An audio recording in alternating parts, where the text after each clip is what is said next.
Assalamualaikum warahmatullahi wabarakatuh. Kembali lagi dengan saya Mas Alan di channel siaran cerita mistis. Untuk kisah kali ini masih melanjutkan dari kisah yang sebelumnya, yaitu kisah yang berjudul Tumbal Pengantin Perawan Kebaya Putih. Sebelum kita masuk ke ceritanya, jangan lupa untuk like, komen, subscribe channel ini dan nyalakan juga lonceng notifikasinya agar tidak ketinggalan cerita-cerita dari channel ini. Dan seperti apa ceritanya? Mari kita dengarkan.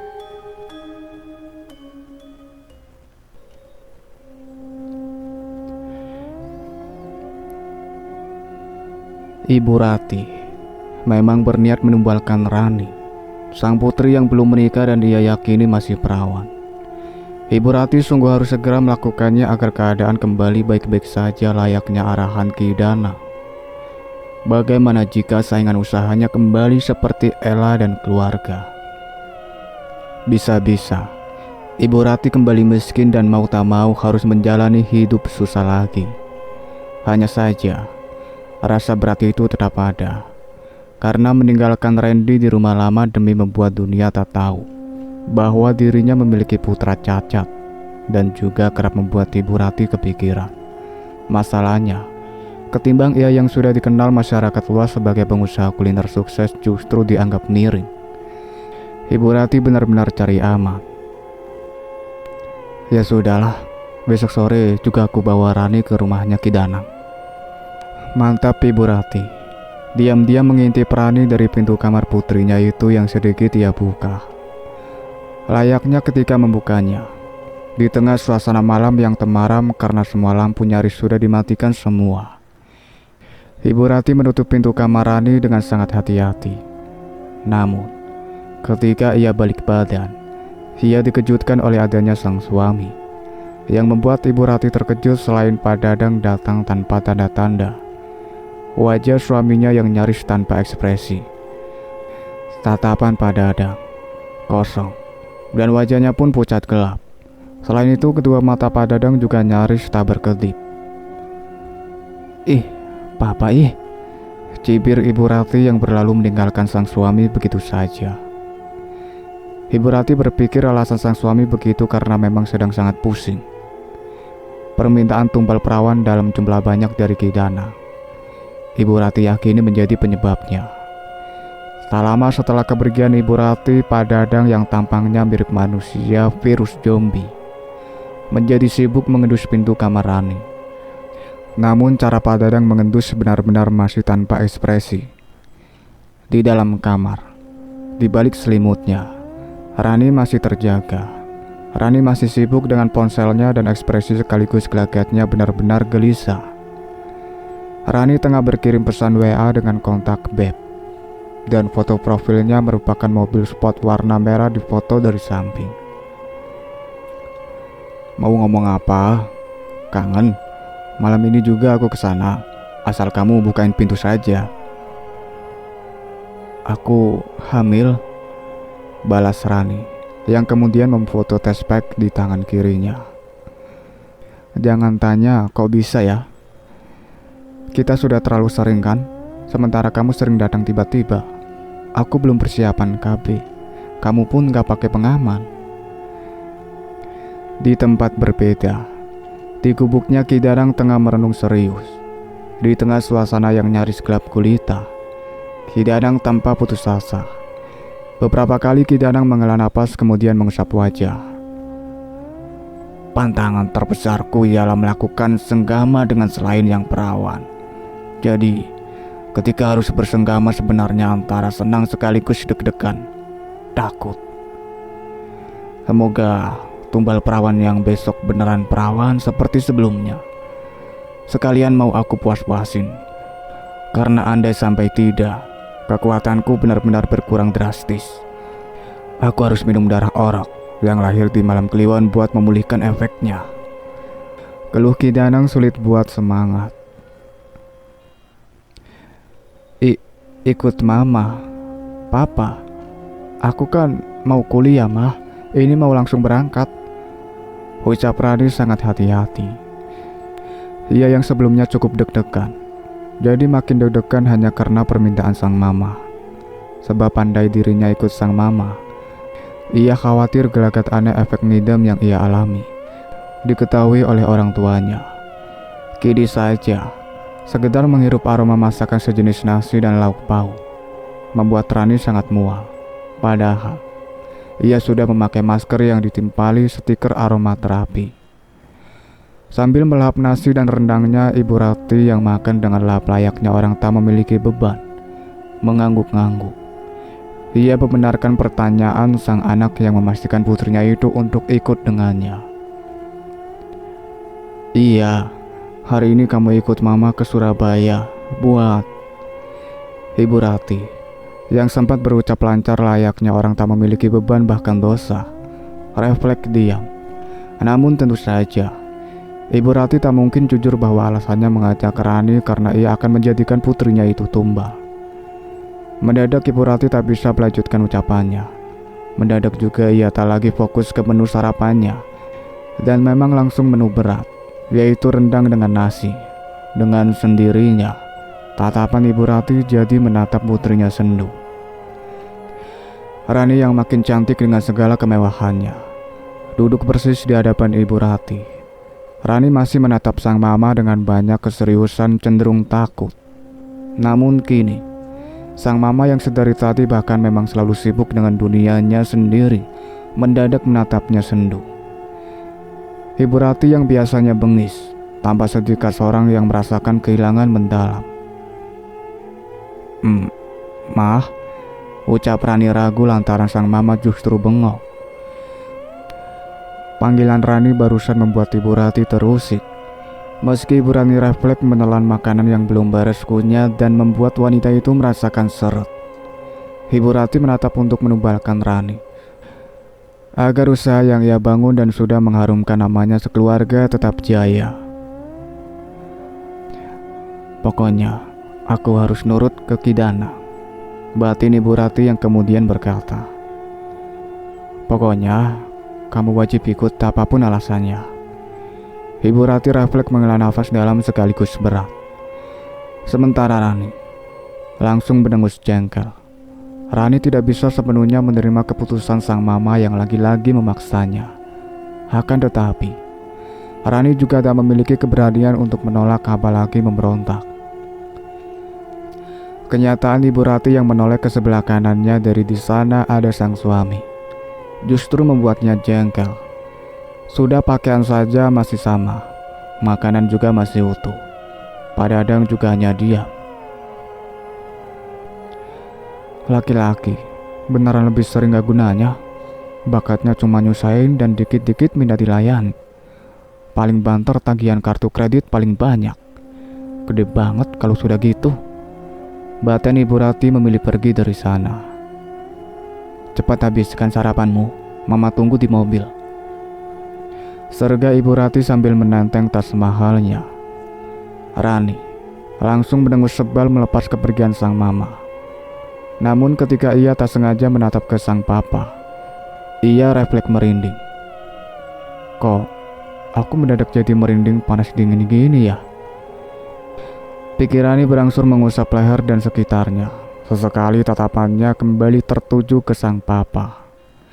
Di kursi paling ujung meja makan mereka yang mewah, Pak Dadang tetap saja diam.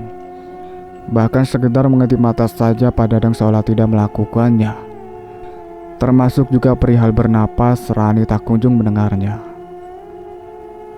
Aku pikir setelah kehidupan kami mendadak sangat enak dan memang kaya raya, aku bisa bahagia dan dapat banyak perhatian dari orang tuaku.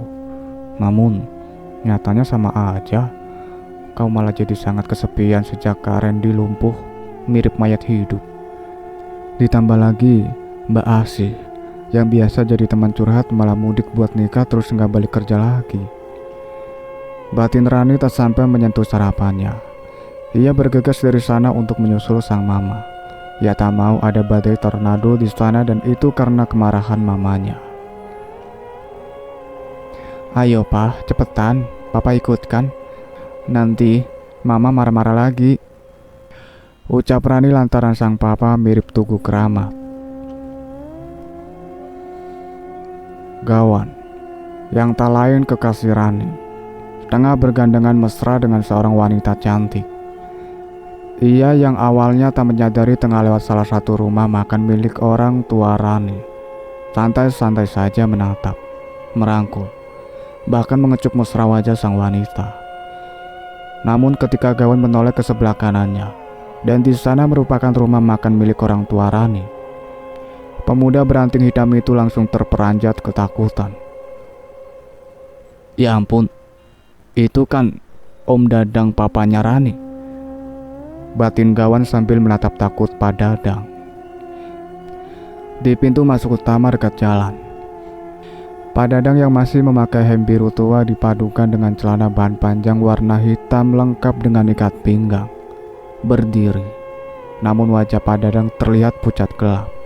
Selain itu, wajah Pak Dadang yang tipikal wajah galak juga tak berekspresi.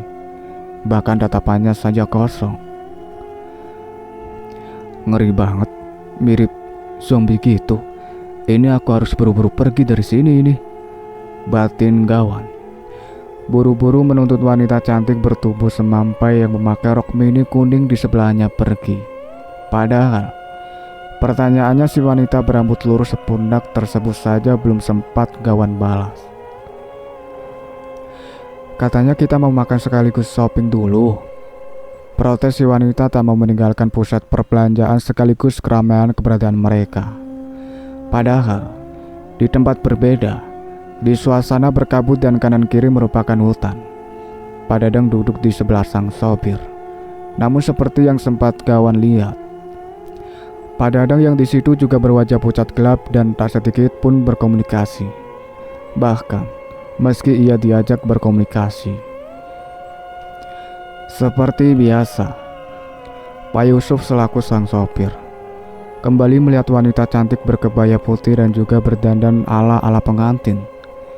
Pak Yusuf yang kerap bertasbih langsung istighfar dan membuat sosok berkebaya itu langsung minggir. Namun, Asi yang gentayangan di sana tetap tersenyum guna mengagetkan hati Pak Yusuf. Berhubung di sana Ibu Rati, ia pergoki mengawasi sekitar Asi berdiri. Sang sopir sengaja mengajaknya untuk membahas Asi. Lihat apa Pak? Tanya Ibu Rati yang memang tidak lihat melihat. Ketika ia menoleh ke Rani yang duduk di sebelahnya pun, putri yang akan ia tumbalkan itu malah tertidur. Sedangkan ketika Ibu Rati melihat sang suami, Pak Dadang tetap saja mirip patung keramat. Sebab tampangnya yang datar juga terasa menakutkan bagi Ibu Rati dan notabene merupakan sang istri. Wanita sangat cantik dan ala-ala pengantin pakai kebaya putih Bu. Selalunya di sekitar jalan sini, namun sepertinya memang penunggu jalan sini. Jelas Pak Yusuf. Wanita cantik dan ala-ala pengantin pakai kebaya putih, batin Ibu Rati yang langsung teringat Asi. Ia refleks mengusap layarnya sambil agak menunduk. Jangan-jangan itu memang Asi. Soalnya 3 tahun lalu si Asi kan dibuang di sini. Untungnya ini Pak Yusuf yang agamanya memang kuat, gak kenal Asi. Karena memang dia baru kerja setengah tahun ke aku. Batinnya lagi, yang tak sengaja melihat ke Rani lagi. Tiba-tiba saja hatinya jadi terasa sangat ngilu. Rani, kalau aku tumbalkan Rani, dia juga akan mengikuti jejak Asi. Karena setiap manusia yang Asi buat celaka juga menjadi tumbal penglaris usahaku, pikirnya. Ibu Rati memang merasa sedih, takut. Bahkan wanita itu meneteskan air mata. Namun ketimbang kesedihannya, tekadnya menumbalkan Rani lebih besar. Tak masalah kehilangan anak hasil usahanya kembali jaya. Termasuk restoran Ella juga bisa ia tundukkan. Setidaknya jika Ella tak sampai sakit-sakitan, gila, bahkan mati, minimal Ibu Rati ingin usaha Ella bangkrut dan tak bisa bangkit lagi. Di gubuknya Ki Danang, membuat kotak kayu yang baru ia buka tutupannya saja sudah membuatnya mual. Kotak kayu mirip peti berukuran kecil itu berisi beberapa kecil benda pusaka dan juga kebaya putih. Anyir banget. Wah.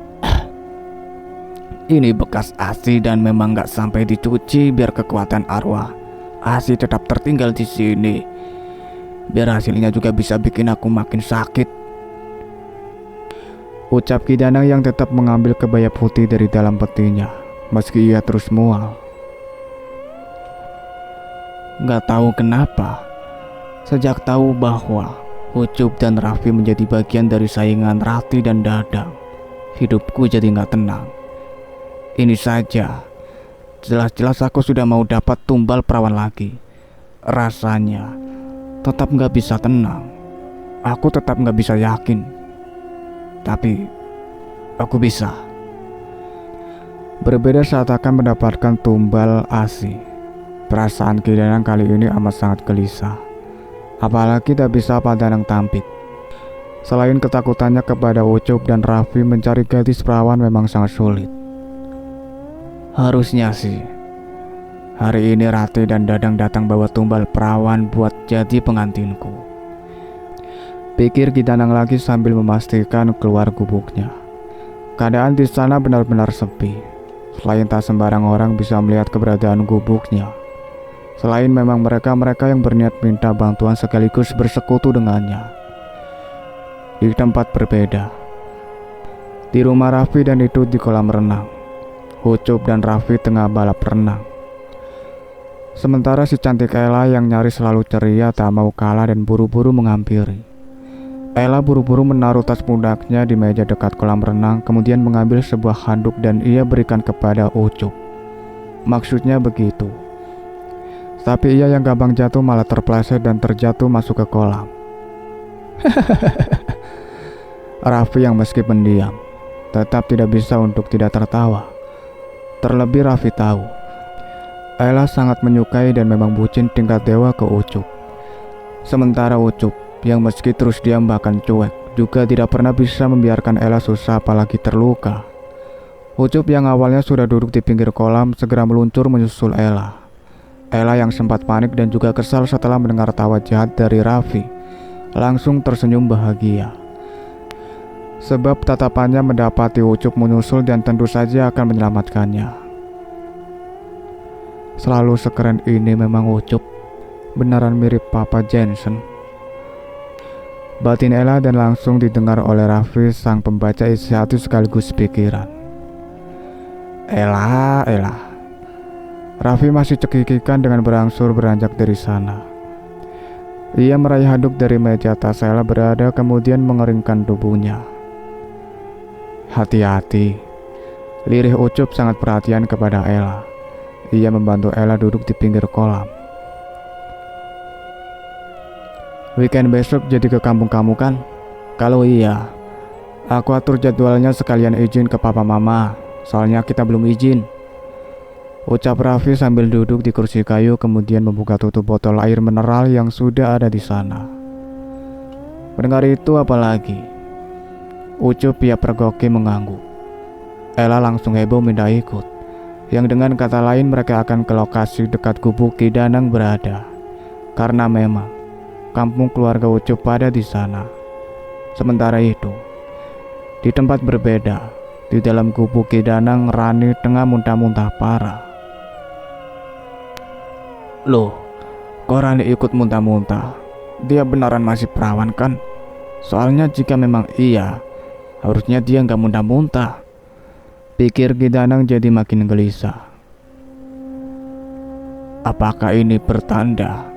Apakah ini jawaban dari kegelisahanku? Karena jika Rani memang tidak perawan, telah kalah aku. Pandanganku tidak boleh bersetubuh dengan yang tidak perawan. Batin Ki Danang. Rani masih sibuk muntah, tapi Ki Danang tetap memberikan kebaya putih.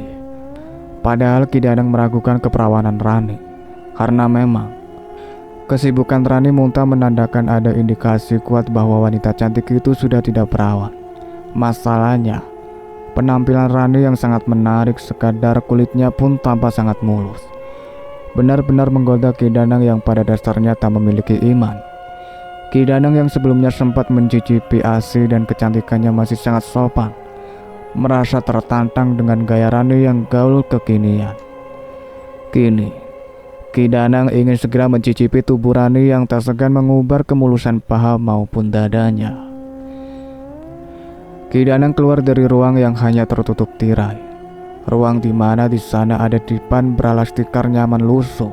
Tentunya, itu menjadi tempat tidur Ki Danang sekaligus tempat tua bangkai itu mengeksekusi tumbal-tumbalnya. Selain sampai tidak disertai bantal, di sana juga ada meja yang dihiasi sesajen lengkap. Sudah, jangan muntah terus. Ayo cepat pakai kebaya putih ini. Lirih Ibu Rati gregetan. Apalagi Ki Danang sudah meninggalkan mereka agar Rani bisa memakai kebaya putih dengan leluasa. Rani menggeleng tegas. Apaan sih mah? Kebaya buluk bau anyir gitu harus aku pakai. Yang ada aku bisa gatal-gatal. Yang ada kulit aku bisa rusak. Tegasnya dengan suara lantang. Bukan hanya Ibu Rati yang bisa mendengarnya dan langsung tercengang. Karena Ki Danang yang menunggu di luar juga, apalagi selain di gubuk sana tidak memiliki ruangan lain selain ruangan keberadaan Ki Danang. Dan juga ruangan yang ada di depannya. Pemisah ruangan pun hanya tirai warna merah yang sudah sangat lusuh. Ibu Rati dan apalagi Ki Danang yang tahu. Bagi mereka calon tumbal pengantin perawan harusnya mereka juga tertarik ke kebaya putih tersebut. Layaknya ketika Asi yang menjadi tumbal pengantinnya dan saat itu memang lancar jaya. Padahal dulu Rani sampai ngambek parah gara-gara kebaya putih tetap dikasih ke Asi. Lah ini kok dia anti banget. Batin Ibu Rati menatap Rani penuh tanya. Ia jadi menerka-nerka dan memang meragukan keperawanan putrinya. Jangan bilang kalau kamu justru sudah nggak perawan. Jangan sampai itu beneran terjadi karena jika iya, kamu beneran gak berguna. Lirih Ibu Rati benar-benar geram. Ia mencubit kuat perut Rani.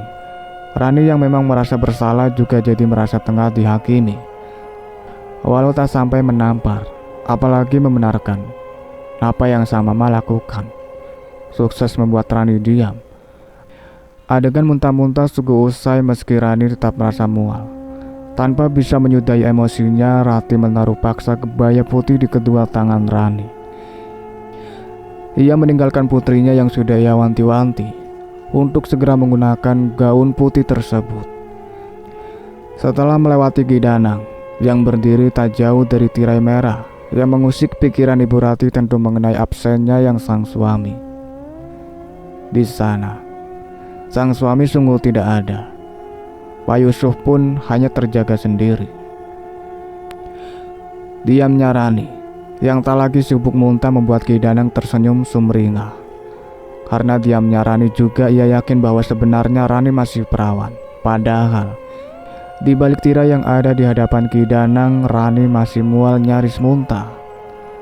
Rani yang menggerai rambut panjang di gaya bergelombang itu susah payah menyembunyikan suara mualnya dengan cara membekap mulutnya.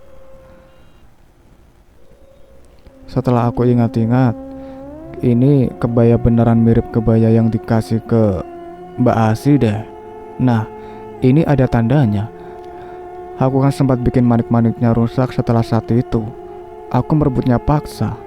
Namun saat itu mama yang tahu marah besar dan merebut balik kebaya putih dari aku sebelum kembali memberikannya ke Asi. Pikirannya amat sangat yakin. Sebab tanda-tanda yang ia sebutkan barusan memang sangat mirip dengan kebaya pengantin milik Asi dulu. Di luar gubuk Ki Danang dan penuh kabut, Ibu Rati sengaja menghampiri sang sopir. Kebetulan, sopirnya sedang membersihkan mobil bagian luar miliknya menggunakan kemonceng. Pak Yusuf, Bapak kemana? Tanya Ibu Rati tidak bisa untuk tidak sewot apalagi emosi. Pak Yusuf langsung membungkuk santun menghampiri sang majikan. Tadi pergi ke sana dan memang belum balik, Bu.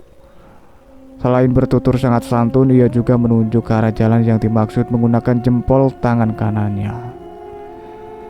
Ya ampun, itu orang. Janggal Ibu Rati, yang kemudian menyuruh sang sopir untuk segera mencari Pak Dadang. Karena tadi saat baru sampai alih-alih masuk ke gubuk Ki Danang, Pak Dadang justru pergi ke jalan arwah asih menunggu mangsa. Bilang, sudah ditungguin sama ibu. Tegas Ibu Rati benar-benar cerewet dan memang efek dari kenyataan wanita itu yang sedang emosi. Iya bu, santun Pak Yusuf yang dalam hatinya jadi khawatir. Jangan-jangan Pak Dadang justru tergoda hantu ASI. Soalnya meski baru setengah tahun kerja ke mereka, Pak Dadang memang punya banyak ASI-ASI. Cuman aku sudah disumpah gak boleh cerita sama bapak. Duh, jangan-jangan si bapak beneran kena wanita cantik yang dandan ala-ala pengantin pakai kebaya putih itu. Lirih Pak Yusuf sambil terus mencari sang majikan. Sambil terus melangkah, jemari tangan Pak Yusuf juga bertasbih. ASI yang lagi-lagi akan menggoda langsung melipir bahkan menghilang. Senyuman Ki Danang langsung mengembang tak lama setelah pandangannya mendapati Rani. Rani baru saja keluar dari balik tirai. Berbeda dari ASI yang saat itu hanya memiliki buah dada mungil tapi kencang, Rani justru memiliki dengan ukuran besar hingga belakangnya terlihat sangat menggoda. Kancing kebaya bagian dadanya tambah sulit dikancing saking besarnya ukuran buah dada Rani. Seolah Rani melakukan perawatan khusus demi menunjang penampilannya menjadi sempurna, khususnya di bagian sana. Padahal memang efek Rani sudah terbiasa melakukannya dengan gawan. Lain kehamilan Rani yang tentu saja turut berperan. Halo, nih aki-aki kenapa matanya jelalatan ngeliatin belahanku sih? Batin Rani melirik tak suka dengan Ki Danang. Ia bahkan buru-buru pergi menghampiri sang mama yang baru kembali masuk ke dalam gubuk. Hujan ringan mendadak mengguyur, tapi hujan kali ini sampai disertai petir yang menyambar. Mana suamimu? Kalau memang tidak ikut ya tidak apa-apa, karena semuanya harus segera dimulai. Lebih cepat lebih baik. Sergah Ki Danang yang dalam hatinya langsung berkata, karena aku beneran sudah gak tahan. Si Rani mantep banget, depan belakang gede, meski perutnya juga agak buncit. Ini apanya yang akan dimulai? Pikirannya jadi bertanya-tanya apalagi. Sang mama yang menyikapi Ki Danang penuh keseriusan, seolah sudah langsung paham pada apa yang kakek itu maksud. Ya sudah, langsung dimulai saja Ki. Itulah yang Ibu Rati katakan menggiring kepergian Ki Danang. Baik di mata Ibu Rati maupun di mata Rani, Ki Danang tampak sangat bersemangat. Cukup sekian ceritanya sampai di sini. Nantikan kelanjutan ceritanya saya akhiri. Wassalamualaikum warahmatullahi wabarakatuh.